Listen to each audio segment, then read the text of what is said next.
The M1 MacBooks are some of the best computers ever released. I'm a gigantic fan. I mean, look, right here on the desk right now, I've got two of them. So today I want to talk about what is my perfect desk setup and what are the accessories that I use to turn this MacBook Pro 13 into the ultimate creation device or even the ultimate productivity device. So what are they? Let's find out. Kind of a slam. What's up, everyone? I'm the Everyday Dad. If I can figure it out, you can figure it out. And also, welcome to the new studio space. It should look a lot like the last one, but it, lets me actually move around and not stub my toe on C-stands all the time. So let's talk about the accessories that I personally use to turn this into my basically perfect computer. Now, I had to tear apart my entire desk to show you this. So this is actually the stuff that I use on a daily basis for all of these videos and to manage all of my daily work tasks. Number one, we can't have a MacBook Pro accessory video without the MacBook Pro 13. So here's my MacBook Pro 13. This is the 16 gigabyte unified memory and the 1 terabyte storage option. So there you go, one MacBook Pro 13, and it is so much faster and so much more efficient than my MacBook Pro 16. It's incredible. So let's build from the bottom up, I think. So let's start off with the desk. The desk that I actually use when I'm working is one of these that you see right now. So this is from a company called VeriDesk. And this is I believe it's their reclaimed wood top. I use the exact same table back over there. It's just a little bit bigger. I have a Windows computer set up for video gaming in there, so I do have the little bit bigger version. And yeah, I really like this desk. It's got a little control here on the side that lets you raise and lower it. You can set certain custom presets, and this thing is solid. Like, this is heavy. The biggest trouble that I had resetting this whole studio was moving this thing around, because I love this desk. It's not cheap, but it's definitely been worth it because you can build a lot of stuff off of it. It's got really good cable management. I mean, I don't have good cable management, but theoretically I could use this to have better cable management. And on top of that, you've seen this several times before, so we won't belabor the point too much. I like having a big mouse pad. I don't like using mice on top of just a regular desk because I don't like the sound, and I don't like putting stress on the desk itself. So I use this is the Galloway leather, and you don't have to get this specific mouse pad, but you can get gigantic mouse pads anymore. And so this is basically like a whole desk long mouse pad that just, you get to set everything on it. It works really well. I like how comfy it feels, and when you're using a mouse, it just lets you smoothly do it without damaging your desk. Ooh, my mouse is gross. I probably should have cleaned some of this stuff before we started talking. That's how you know it's the stuff that I use, is because it's all gross because it sits on my desk all day long. But yeah, you could get this in neoprene, you could get this in leather, all sorts of things. I would recommend a big old desk pad. And if I remember correctly, the last time we made a video where I recommended this, people said that these were out of stock on the Galloway leather Amazon site. So hopefully they will be back in stock now because they are incredible. I love this thing. I should buy another one the next time I see one is in stock. Once we have a space, we can set everything down. The big problem with the M1 MacBook Pro 13, and really all of the MacBook Pro 13s, especially the budget ones, are they've only got 2 Thunderbolt 3 ports, and you probably will need more than that if you're trying to use it in a desk setup. So I use the CalDigit TS3 Plus. This has been my dock for about a year, a little over a year now. It's powered, so it will do a lot of the heavy lifting for you, and you'll need to take up one of the Thunderbolt 3 ports to get all of this functionality, and it provides enough power to the MacBook Pro 13 that you don't need to use the included cable or the included charger for the MacBook. So you can see on the back here, you plug it into DC power, you can get Ethernet, DisplayPort, 10 gigabit per second USB-C, that's your USB-C power delivery, the one that you plug into the computer itself.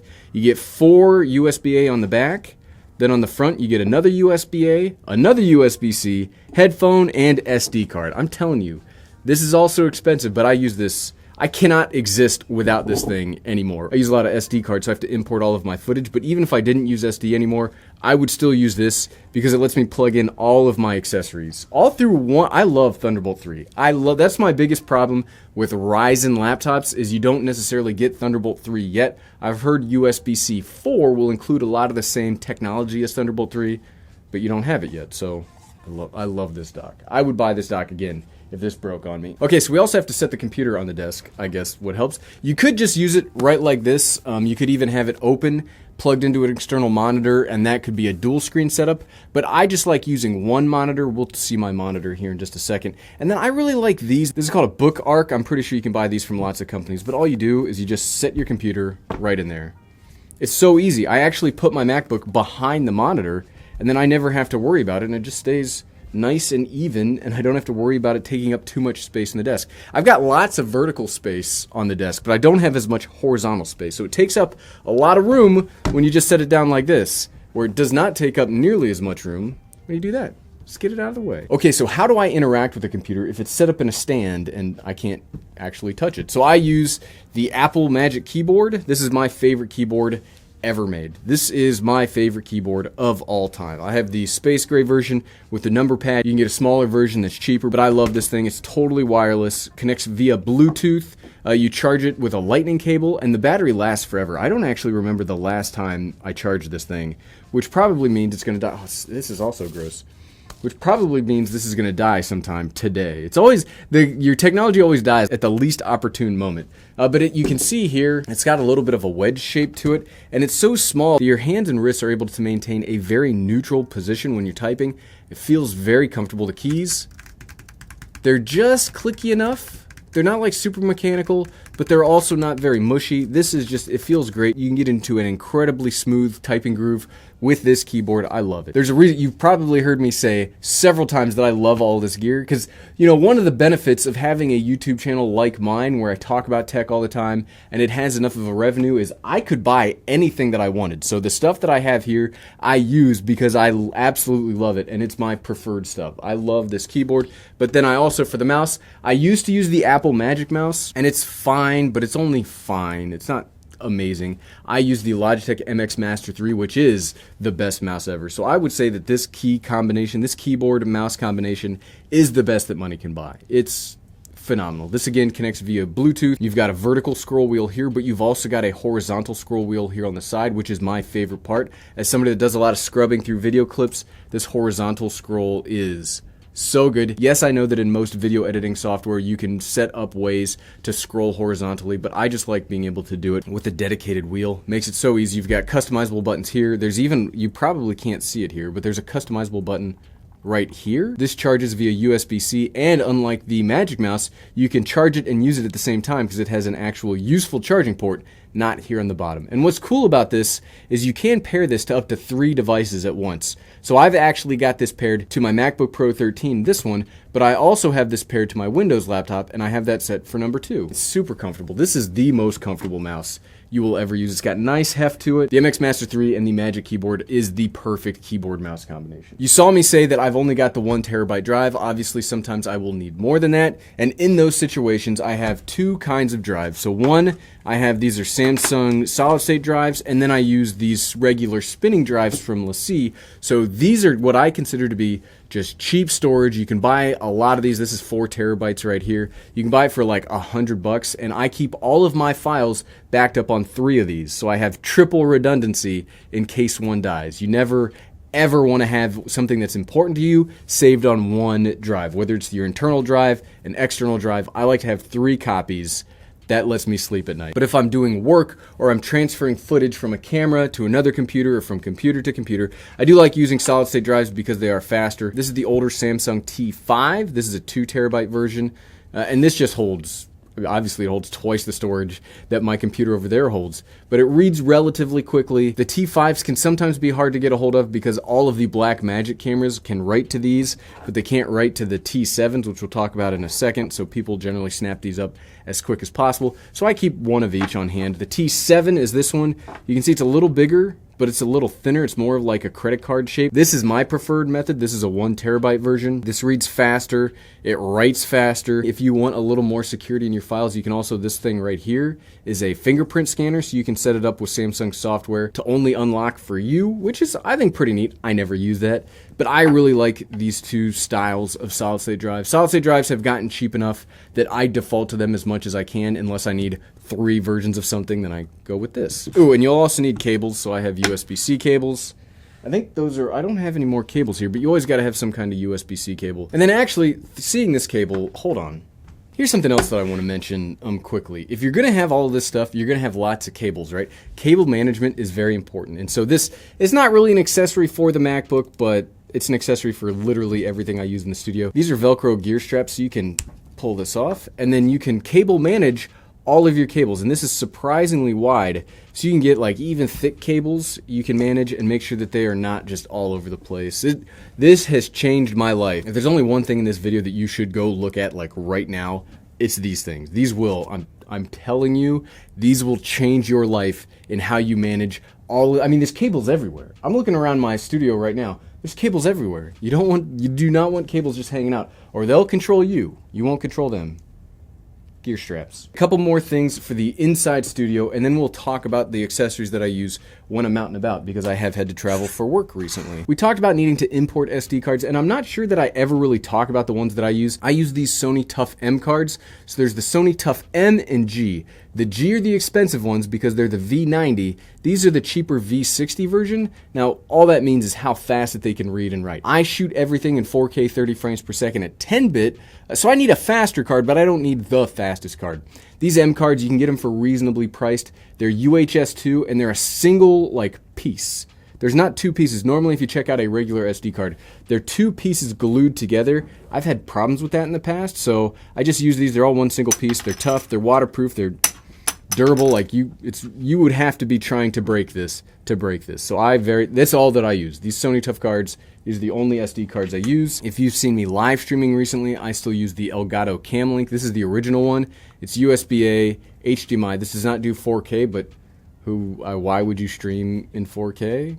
I use this thing. It's great. I know there are cheaper options out there now, so you don't necessarily have to get this one, but I really like a USB-A HDMI like converter, not converter, but like importer, just something to let you stream, because with Zoom meetings and all of the meetings that you spend time in, or at least I spend my every single waking moment in, it seems like, you got to have one of these because it just lets you use a better quality camera than your webcam. That lets you have better audio and better video quality instead of just using like your laptop's built-in microphone. So it's not just about the camera, it's about the audio you can get. This makes it so much easier. And then for security for my accounts on the computer, I do find that account security is becoming a very hot button issue for me. I use the Google Titan. This is just a little fob that you plug into your computer, and then it will let you unlock your Google accounts. And then if it is not plugged in, there are versions to set up wirelessly. I just always keep it plugged in so I can always access my Google accounts, because I am terrified anymore of something happening to them. So that is, we got one more thing. Well, I haven't even talked about the monitor yet. Okay, let's not break it.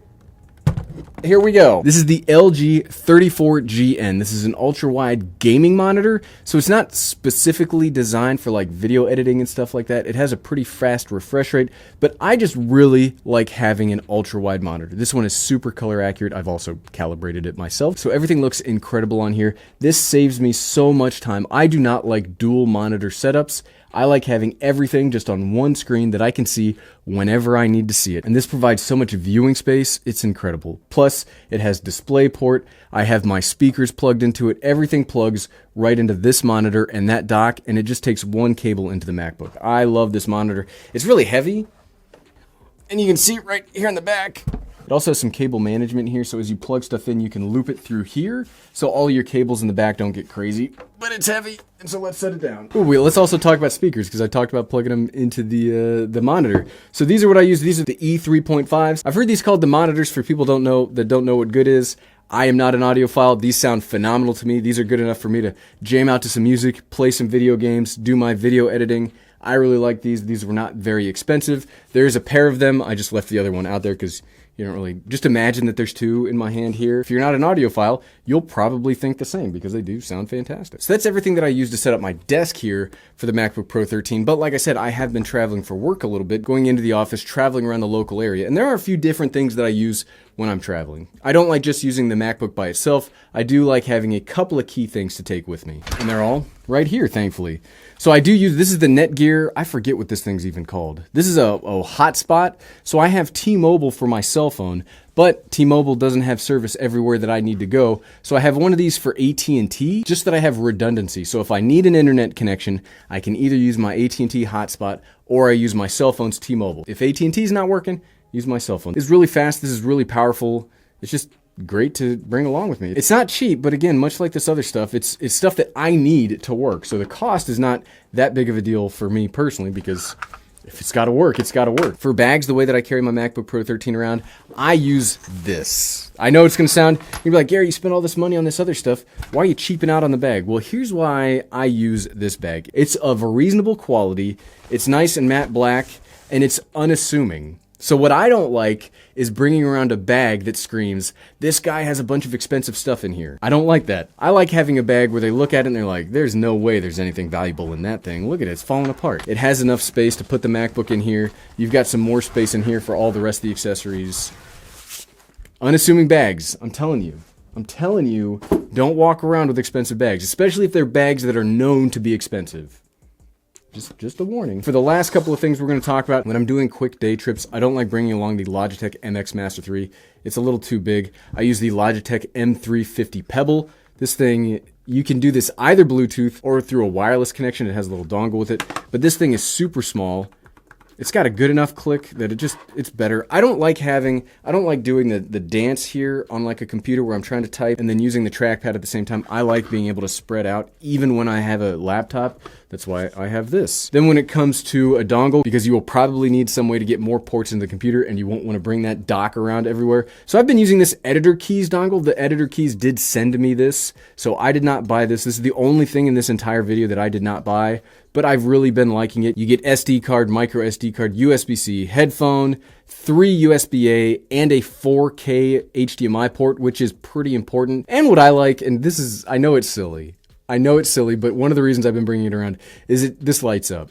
I like when this little thing lights up. Check it out. I just like that it lights up. See, it's the small things, right? And then for power, I don't like using the standard MacBook charger. It's just, all it does is charge the MacBook, and sometimes I've got other stuff that needs charge. So I use this Ravpower 65 watt little charger. You can see it's got 2 USB-A, 2 power delivery USB-C, 65 watts, so it should power everything that you need, unless you have a gigantic MacBook Pro 16 that needs 90-ish watts of power. This is great, and then I carry around an external battery.